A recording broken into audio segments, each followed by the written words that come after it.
Bonjour à tous, mes chers amis footballistiques, qu'est-ce que vous dites aujourd'hui? Bienvenue sur la chaîne Del Piazza, où aujourd'hui on s'est régalé en cette soirée de Ligue des Champions qui nous offrait une magnifique affiche puisque le Paris Saint-Germain recevait nul autre que Manchester City, les deux équipes au bord du gouffre.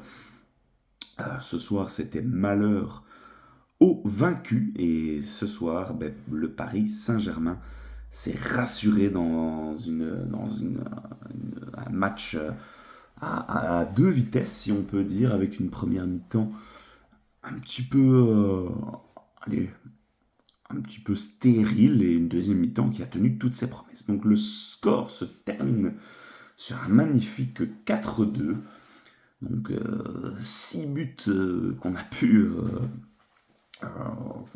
voir en deuxième période, dont 4 buts en un quart d'heure, je pense, presque. C'était assez impressionnant.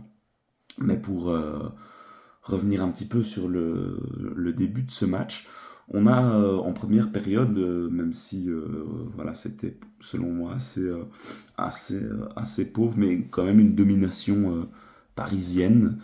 On a tout de suite remarqué que Paris a marqué son territoire à la maison en mettant directement une très très grosse pression et le milieu de terrain de Manchester City, ça a été très très compliqué aujourd'hui. On a notamment vu un Kovacic qui a été complètement aux abois aujourd'hui. Et voilà, on sait que bien sûr cette équipe de City est à la peine depuis la blessure de Rodri. Et voilà, ça s'est encore vu aujourd'hui. Ce milieu de terrain était assez fragilisé. Et donc ce trio-là, du côté du Paris Saint-Germain, composé de Vitinha, du petit Neves et de Fabian Ruiz, était quand même assez intéressant et très actif, très remuant, avec beaucoup d'intensité qui ont été mises sur ces milieux de terrain et on essayait de lancer parfaitement Doué et Barcola en première mi-temps. Par contre, j'ai pas du tout été séduit par le positionnement de Lee Kon-jin. Ouais, ça fait quelques matchs que Luis Enrique le met un peu en neuf, faux neuf. Je sais pas trop, mais cette position-là est un peu surprenante quand tu sais quand même que sur le banc, tu as un Gonzalo Ramos, quasiment un des seuls neufs actuellement du Paris Saint-Germain. Je trouve que c'est quand même assez surprenant. D'ailleurs, ça s'est vu en deuxième mi-temps, mais voilà, on y reviendra plus tard. Et côté de Manchester City, on a vu aujourd'hui malheureusement un Kevin De Bruyne assez peu inspiré. Voilà. Pour essayer de qualifier la prestation aujourd'hui, c'est assez bizarre. On a vu énormément de passes ratées. Toutes ces phases arrêtées étaient jamais dans le bon tempo. Ouais, c'était assez surprenant, mais un non-match hein, aujourd'hui, il faut le dire aussi, de notre ami Kevin De Bruyne. La copie qu'il nous a proposée aujourd'hui était loin d'être la meilleure. Mais bref, première mi-temps où il y avait peu de choses à se mettre sous la dent et on a vu directement en deuxième mi-temps des changements des deux côtés, hein, des changements et qui ont été relativement intéressants puisqu'on côté de Manchester City, on a eu la montée de Jack Grealish et côté parisien, la montée bien sûr de Ousmane Dembélé à la place de Lee Kon-jin. Et voilà, ça s'est vu directement. Hein, de ces changements-là ont tout de suite eu un impact dans le match. Et là, contre un petit peu toute attente, City va marquer avec il y a un centre qui arrive, double frappe arrêt de Donnarumma et Grealish qui suit bien et qui vient ouvrir la marque sur le premier ballon qu'il a touché du match, notre ami Grealish. Et suite à ça, ben, voilà, Paris se prend un gros coup directement au moral et prend le deuxième tout de suite avec un centre de Grealish qui est dévié, qui revient dans les pieds d'Haaland pour le 0-2. Et là, on se dit, ça y est, Paris retombe dans ses travers. Mentalement, Paris s'écroule. Paris ne pourra pas revenir dans ce match et on se dit que City assure le coup.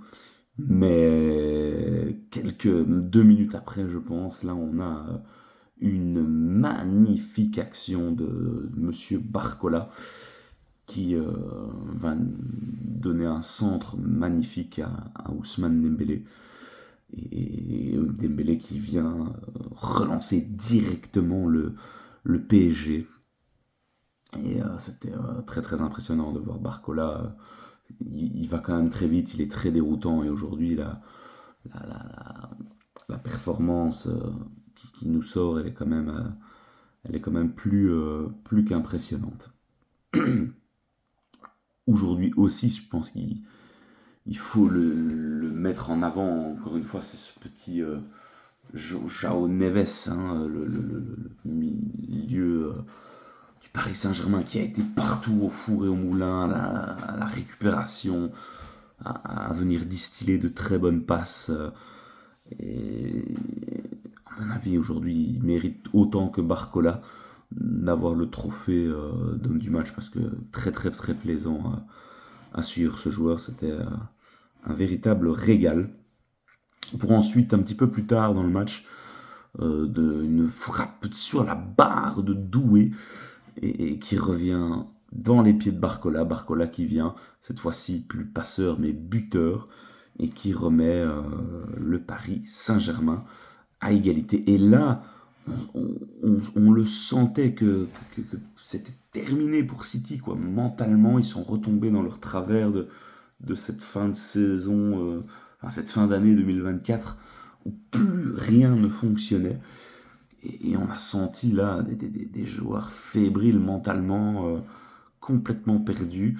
Un Guardiola impuissant. C'est fou, quoi. C'est complètement incroyable de voir une équipe qui était tant dominatrice ces dernières années de City, qui là, ben, vraiment peine dans ces moments-là et un Guardiola qui fait sortir Kevin De Bruyne, même si voilà, comme j'ai dit, il n'était pas du tout dans son match.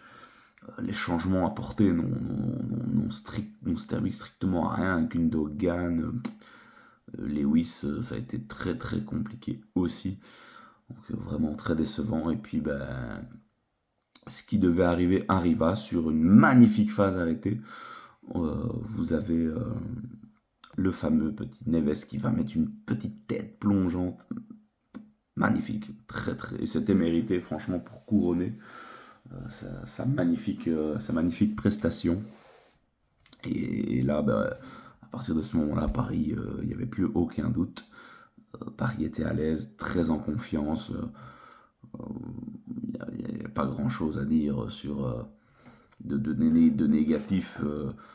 Ils ont montré aujourd'hui qu'ils avaient les ressources mentales. Alors certains diront que c'est un très faible City, mais en attendant, on sait que ça a toujours fait cruellement défaut au Paris Saint-Germain, hein, une fois que il se faisait avoir, ben, on avait le château de cartes qui s'écroulait.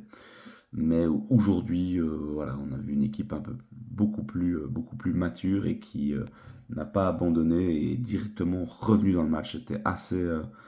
C'était très très impressionnant. Et puis bon, on a eu la montée de Ramos qui, en fin de match, va aller clouer le score de 4-2. Au début, on pensait que c'était hors jeu, mais c'était sans compter la déviation de Vardiol qui n'est dans ce match-là que l'ombre du grand Vardiol qu'on a connu. Et pour aller clouer le score de 4-2. Et donc le Paris Saint-Germain se rassure et se relance dans le top 24.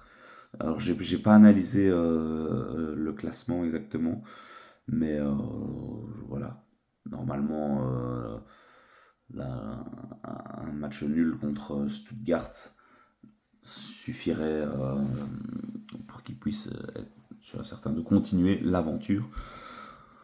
Euh, En Ligue des Champions, par contre, du côté de City, ça devient vraiment très inquiétant. Et eux sortent du top 24, donc il va falloir que la réaction soit immédiate. Et la réaction, c'est la semaine prochaine, face à qui, on vous le donne dans le mille, nos amis du Club de Bruges.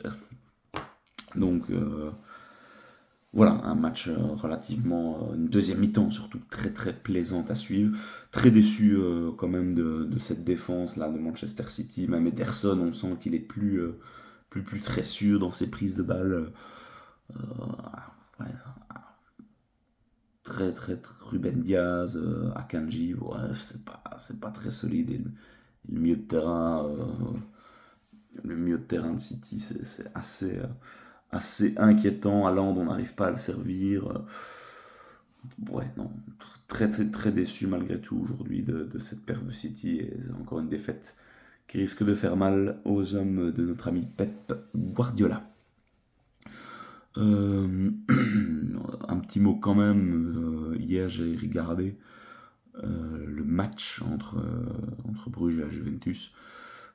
J'en ai pas fait de débrief parce que c'était ouais, assez soporifique. Le match s'est terminé sur un 0-0. On avait l'impression que c'était un accord entre les deux équipes pour que les deux équipes soient sûres de prendre leurs petits points. Bon, voilà, pas grand chose à dire, mais le match qu'il fallait suivre hier, j'ai vu le résumé, c'était bien sûr Benfica contre Barcelone, un score de fou furieux, une remontada du Barça, c'était peut-être le match de l'année. Benfica menait 3-0 à la mi-temps, non 3-1 pardon, 3-1 à la mi-temps, pour une victoire du Barça en toute fin de match, 5-4. Top performance encore une fois du Barça en Ligue des Champions. Il faudra compter sur eux cette année-ci. Ils seront dans les favoris, à mon avis, pour le carré final. Donc félicitations aussi au Barça. Le Real s'est rassuré aussi avec une victoire 5-1 contre Salzbourg. Les trois vedettes offensives ont marqué, Vinicius, Mbappé, Rodrigo. Donc le Real se rassure aussi et se repositionne convenablement dans le top 24. Par contre, étonnant aujourd'hui quand même, et à souligner, c'est la défaite du Bayern de Munich. 3-0 pour Feyenoord, donc très surprenant pour les hommes de compagnie. Mais voilà, ça fait partie de cette Ligue des Champions et on retrouve des résultats parfois complètement fous. Mais voilà, cette Ligue des Champions finalement tient toutes ses promesses et je crois que la semaine prochaine on va se régaler dans les calculs. Tout doit être joué en même temps normalement, donc je pense qu'on risque de passer une soirée de foot complètement dingue. Ça vaudra peut-être le coup de regarder en multiplex et de voir à chaque fois l'évolution du classement au fur et à mesure de la soirée. Ça risque d'être particulièrement passionnant. Voilà, j'espère que vous avez aimé ce match-là aujourd'hui entre le Paris Saint-Germain et Manchester City.